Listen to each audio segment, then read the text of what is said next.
भगवान ने विभीषण जी को कहा तो वहां विभीषण जी का कोई लाल पीला वेश नहीं था, वो अपने राजमंत्री स्वरूप से थे, लेकिन हृदय संत है, इसलिए भगवान ने कहा तुम सारी के संत प्रिय मोरे। प्रमाणित कर दिया भगवान शिव ने कि विभीषण जी संत हैं। जब लात मारा रावण ने और उन्होंने कहा तुम पितु सरस भले मोहि मारा, राम भजे हितनाथ तुम्हारा, तो भगवान कैलाशपति बोल उठे उमा संत कई यही बढ़ाई, करत मंद जो करे उमा। ये संत है विभीषण, ये यही संत की महिमा है कि वो मंद कर रहा है, वो उसकी भलाई कर रहा है।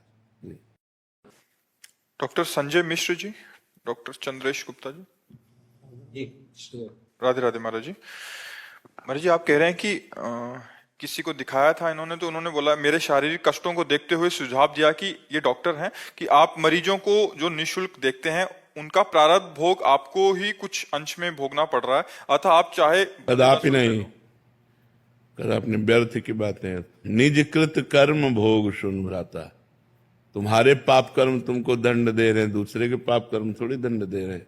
व्यर्थ की बातें, लोगों के कहने तस्मात् शास्त्रम प्रमाणम थे कार्याकार्यो व्यवस्थित हो, शास्त्र प्रमाणित बात होनी चाहिए, मनमानी आचरण थोड़ी नहीं चाहिए, इसलिए व्यर्थ की बात, इस बात पर ध्यान मत दो जी।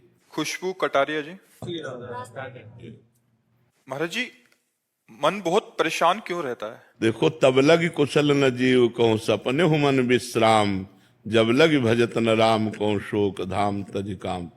पाप आचरण अशांति पैदा करते हैं, पूर्व जन्म के इस जन्म के पाप आचरण हमारे मन को निगेटिव विचार देते हैं, चिंता देते हैं, उद्विग्नता देते हैं, भय देते हैं। अगर हम नाम जप करें, हमारे पूर्व के पाप नष्ट हों और वर्तमान में हम पापाचरण ना करें तो हमारा मन शांत होने लगेगा।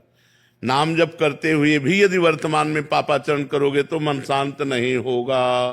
पाप का फल है अशांति, दुख, चिंता, शोक, भय। ये कान खोलकर सुन लो, जितना ये निगेटिव विचार, जितना ये ओवर थिंकिंग, जितना ये डिप्रेशन, ये सब पाप आचरण का फल है। मनमानी आचरण करो, मनमानी खान पान करोगे तो तुम्हारा निगेटिव विचार, इतना निगेटिव विचार कि तुम्हें सुसाइड करने के लिए तैयार कर देगा। तुम्हारे ही कर्म तुमको तुम्हारे हाथ से मरवा डालेंगे। आप सोचो, मरने से कितना भय लगता है, लेकिन निगेटिव विचार इतना बढ़ा, पाप इतना बढ़ा कि हम अपने हाथ से अपने आप को शूट कर लिए।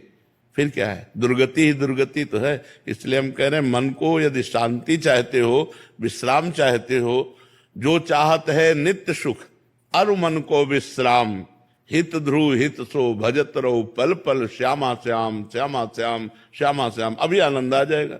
पापाचरण रोको, भगवान नाम जप करो, पवित्र आहार करो, अभी आनंद आ जाएगा। नहीं करोगे तो फिर अब यही तो चल रहा है, पूरा संसार अशांत है, तुम ही थोड़ी अशांत हो। आप सब अपने अंदर देखो, यदि भगवान का भरोसा नहीं, भगवान का भजन नहीं तो अशांत हो। आप देख लो, वो अशांत से कुतः सुखम, जो अशांत है वो सुखी कैसे हो सकता है?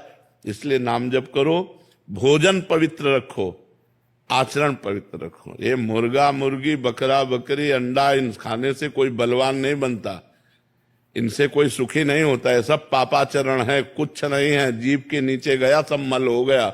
होश में हो जाओ, गंदे आचरण छोड़ दो, हमारी बात मान लो। जैसे तुम मुर्गा को काट के खा रहे हो, ऐसे काल तुम्हें काट के फेंक देगा, उसके सामने किसी की बस नहीं चलती। होश में अगर तुम जीवों को जलाओगे, काटोगे, मारोगे, खाओगे, व्यभिचार करोगे, गंदे आचरण करोगे, अशांत रहोगे, दुखी रहोगे और बाद में तुम्हारा विनाश होगा, नाश होगा बहुत बुरी तरह। इसलिए हमारी प्रार्थना मान लो कि अच्छे आचरण करो, किसी जीव को दुख मत दो और गंदे भोजन से बचो। गंदा भोजन बुद्धि को भ्रष्ट करता है, तो हमको भोजन पवित्र, आचरण पवित्र, तब शांत मन होता है। ऐसे थोड़ी शांत हो जाता है। मन अशांत तभी है कोई पापाचरण हो रहा है और भगवान नाम जप नहीं हो रहा, इसलिए है। मन अशांत हो जाएगा यदि तुम्हारे द्वारा पाप होगा, यही दंड है। शुभम रावत जी, श्री हरिवंश महाराज जी।